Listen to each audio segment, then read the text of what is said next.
In 1940, one airplane carried a placard on its panel that swore it could not spin. The government certified that promise. Magazines called it nearly foolproof. You could buy one at Macy's next to the menswear. It is number 9 on this list. A plane that swears it cannot turn on, teaches you nothing about the ones that will. Every airplane here came with the same pitch, the safe, sensible, beginner-friendly first plane. Forget the brochure. Every one of them has a hangar file that says the opposite. You trained on a Cessna 172 because it forgives everything. These 9 forgive nothing. They run from a bargain taildragger with fighter looks all the way to the most notorious airplane in general aviation. That one carried 3 music legends into a frozen Iowa field and wore the nickname for 60 years. Here is the pattern you will watch repeat 9 times. The airplane was never the real problem. The promise printed on the brochure was, before the countdown, what was your first airplane and what did its brochure swear it would never do? Subscribe to Sky Ranch and you get the hangar file on every airplane the brochure lies about. Number 9 is the one they swore was foolproof. In the 1930s, an engineer named Fred Weick set out to build an airplane that could not spin. He worked at NASA, the research body that later became NASA. He gave it tricycle gear and took the rudder pedals out completely. He limited how far the elevator could travel so the wing could not reach the angle where it stalls hard. The result was the Ercoupe. The Civil Aeronautics Authority certified it as characteristically incapable of spinning, a first for any airplane, on Type Certificate A719, March 25, 1940. Life magazine called it nearly foolproof and ran a photo of a pilot landing with both hands in the air. It sold for about $2,665 in 1940, the price of a mid-range car. The government even created a brand new pilot license for it, a rating for people who had never touched a rudder pedal in their lives. Here is the catch. The promise was the trap. With no rudder pedals, you cannot slip an Ercoupe, and most have no flaps. So you cannot steepen the approach the normal way. Come in high, and your only tool is to mush it down, nose up, sinking. Relax the back pressure a second too long, and it drops onto the runway. A pilot who learns only here never learns rudder at all, and one day he climbs into an airplane that needs it. There is a second trap, hidden in the name. Not every airplane in the Ercoupe family can resist a spin. The last version, the Mooney M10 Cadet, got a normal tail and rudder pedals, and it will stall and spin like anything else. Many Ercoupes also had rudder kits added on later. So, it's an Ercoupe, it can't spin, is a sentence that has hurt people who never checked which one they bought. The Ercoupe is honestly one of the safer light airplanes ever certified. That is the whole point. The trap was never the airplane. It was the belief the placard sold. Foolproof is a marketing word, not a rating. Number 8 looks like a fighter and costs like a trainer. The Globe Swift is polished aluminum, a bubble canopy, and retractable gear on an airframe the size of a 2-seat trainer. To a new pilot with a little money, it is a warbird in the driveway. It flies like neither a fighter nor a trainer. The early Swift runs on 85 horsepower, the later model 125. That is not much power for a slick, heavy airframe. Climb is marginal on a hot day. Pull the nose up to clear the trees, and the wing can run out of lift before the runway runs out. That is a departure stall, low, slow, with no height to trade for a recovery. It is also a tail dragger with narrow gear that wants to swap ends the moment you get lazy on the rudder, a ground loop. On April 12, 2017, a commercial pilot lifted a Swift off a turf strip in Hartsville, Indiana. Seconds after the wheels left the grass, it rolled left and went into the trees, nearly inverted. The NTSB found no mechanical fault. It was a power-on departure stall on takeoff. That same airframe had ground looped the year before, and the accident flight was its first trip since the repair. Globe built 833 of these in 6 months in 1946, badly overbuilt the market, and went bankrupt. A company called Temco bought the entire type certificate for $328,000 just to keep the parts flowing. Today, the type certificate sits with a museum foundation, and parts depend on volunteers. No two Swifts fly quite the same either. Owners have re-engined them anywhere from 85 to 210 horsepower over the years. The Swift rewards a current, careful pilot. For a low-time owner chasing the look, it offers fighter style and almost no margin. Number 7 is a wooden airplane that outruns metal ones. The Bellanca Super Viking's wing uses Sitka spruce spars and a mahogany skin.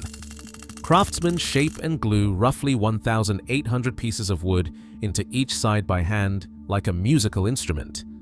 And it is fast. A turbocharged Viking cruise around 190 knots, quicker than a comparable Mooney, Comanche, or Arrow. Early ones start near $30,000. A pristine late-model Viking with fresh avionics runs past $200,000. Owners will tell you the cure for the wood is to fly it, dry the wing out at 160 knots, and keep it under a roof. Beautiful, quick, and cheap is a tempting combination. The wing you cannot see is the one that bites. Wood and water do not mix. Leave a Viking outside, let rain and humidity work into the structure, and the spar can rot from the inside while the paint stays perfect. The FAA knows this. Airworthiness. Directive 760804 from April 1976 forces an inspection of that wood wing for decay every single year. Buy the cheap barn find that sat in tall grass, skip the hangar, and you inherit ROT you cannot see from the ramp. It is also a slick, fast retract that punishes sloppy energy management like every other airplane in its class. On January 7, 2019, a Viking made a tight, low turn over a lake near Soddy Daisy, Tennessee. It pitched up past 30 degrees, rolled, and spun into the water. Neither person aboard survived. The NTSB called it loss of control. Be fair to the airplane. A hangared, inspected Viking is structurally sound, and the famous 2011 wing failure people bring up was impact overload after icing, not rot. The trap is the buyer who treats a wooden wing like an aluminum one. The rot hides where the paint shines. Those first 3 punish the pilot who believes the brochure. The next 3 are worse, because the trap is the safety feature itself, and a pattern is forming that has nothing to do with wood, aluminum, or horsepower. Number 6, try to protect you from yourself. The Piper Arrow is, for many pilots, the first retractable, the real step up. Piper built in a safety net, an automatic gear extension system. Fly too slow and too low with the power back, and the airplane lowers the landing gear for you, whether you remember or not. On paper, it makes a gear-up landing almost impossible. The safety net taught pilots to stop checking. The system reads airspeed and engine power from a sensor and drops the gear on its own. Pilots learn to lean on it instead of their own hand on the lever, and it can extend the gear at exactly the wrong moment, in a low, slow turn, throwing out drag when you have none to spare. Piper eventually sold a kit, Service Bulletin 866A in 1988, to remove the automatic system entirely. The safety feature became something owners paid money to delete. The brochure leaves out the part that costs the most. Land with the gear up, or let the propeller touch the runway, and you do not just bend a prop. Continental and Lycoming both require a complete engine teardown after any prop strike, a number we put a price on before this list ends. In 2016, near Lake Elsinore, California, an Arrow flew a low, slow turn. The automatic system lowered the gear, the drag came at the worst instant, and the airplane settled into the ground. 3 people aboard did not survive. A safety net you forget to question becomes a trap. Number 5 is the efficiency king, and the efficiency is the problem. The Mooney M20 is tight, fast, and sips fuel. Leroy Lopresti and the Mooney team built one of the cleanest airframes in the class. Tuck the gear up, and a Mooney will outrun airplanes with 50 more horsepower. Clean means slippery, and slippery does not forgive. Drag is what lets an airplane slow down and come down. A Mooney has almost none. Come over the fence 5 knots fast and it floats halfway down the runway. Pull the power late and it refuses to sink. Get behind this airplane and it stays one step ahead of you all the way to the pavement. AOPA's Air Safety Foundation studied the M20 across 10 years. It counted 392 mishaps against 2,450 in comparable retractables, and roughly 3 of every 4 traced back to the person flying, not the airframe. Its landing overshoot rate ran about twice the field. The typical Mooney accident is not a mystery. It is a capable pilot, a fast approach, a long float, and a recovery that comes 1 second too late. Clean airplanes do not slow down politely. Number 4 came from the company that taught the world to fly. The Cessna 177. Cardinal was meant to replace the 172, wider, sleeker, with a single cantilever wing with no strut, and doors like a sports car. The brochure promised more speed on the same engine. The airplane could not do what the brochure said. 2 problems met at the worst possible moment: the landing. The Cardinal used a stabilator, an all-moving tail that is very sensitive in pitch. And the first 1968 model did not have the power its weight demanded. In the flare, a new pilot would pull back, the sensitive tail would stall the wing early, and the airplane would drop hard onto the runway.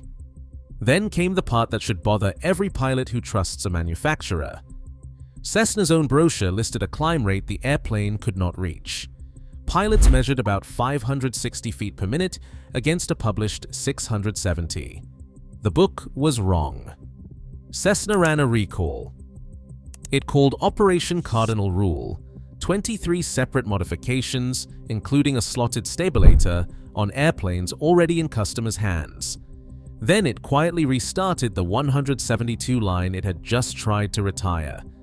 A company that builds trainers printed a climb number its own airplane could not hit.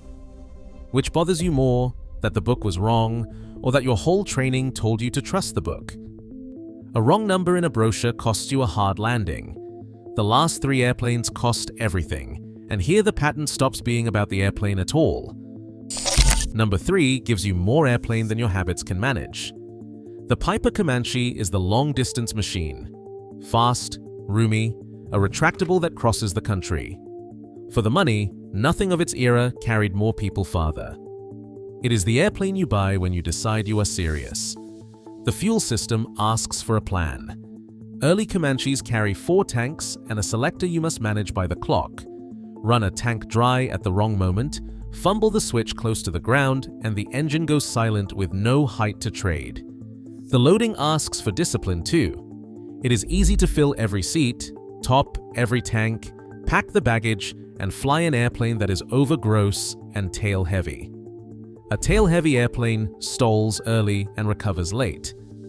On the night of April 9th, 2018, a Comanche lifted off from Scottsdale, Arizona.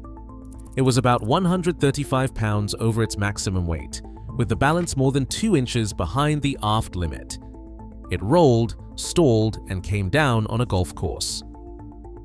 6 people were aboard, including a young model named Mariah Coogan. None survived. The NTSB blamed the load and the dark, not the airframe, the same finding it had already written for the Mooney and the Cardinal. 6 seats and 4 tanks leave no margin for habit. Number 2 sold safety as a feature you could buy. The Cirrus SR22 brought a glass cockpit, a side stick, and a parachute for the whole airplane. Pull the red handle and a rocket drags a chute out of the fuselage and the airplane floats down under canopy. It became the best-selling piston single in the world. The safety features changed how people flew it. A glass cockpit makes a low-time pilot feel like an airline captain, moving map, autopilot, weather on the screen. The parachute whispers that every problem has an exit. So pilots pressed into weather and situations they had no business entering, trusting the panel and the handle. In its early years, the SR22 ran a fatal accident rate near 1.6 per 100,000 hours. The general aviation average was about 1.2. The airplane that Cirrus sold as the safe one was worse than average, and one stretch saw 3 fatal crashes in 3 weeks. Then the number moved. Cirrus and its owners built real training around the airplane and around pulling that handle. By 2014, the rate fell to roughly 0.42, far below the average. The airframe never changed. The training did. Read that twice. The safest version and the most dangerous version of the SR22 were the same airplane. The only variable was the pilot. The parachute was never the problem. Number 1 is the airplane that meant you had made it. The V-tail Beechcraft Bonanza, that unmistakable butterfly tail, was fast, beautiful, and after the war, the most advanced single you could buy. It was the doctor's airplane and the businessman's airplane. It also earned a nickname that followed it for 60 years. Pilots gave it one. The polite half is the fork-tailed doctor. You can fill in the rest. There are 2 reasons it carries that name. The first is the airplane. Pushed past its limits in turbulence or a steep, fast spiral, the early V-tail had a documented history of losing its tail in flight. The concern was serious enough to bring a reinforcement directive down on the whole fleet. The second reason is bigger, and it is the whole point of this list. It is who bought it. A 1994 AOPA Air Safety Foundation study found 73% of Bonanza accidents traced to pilot error and 15% to the aircraft. The early Model 35 ran a fatal rate of 4.90 per 100,000 hours through 1952, more than twice a comparable Cessna. Beechcraft sold this high-performance airplane to busy professionals with money, ambition, and not enough recent hours in the seat.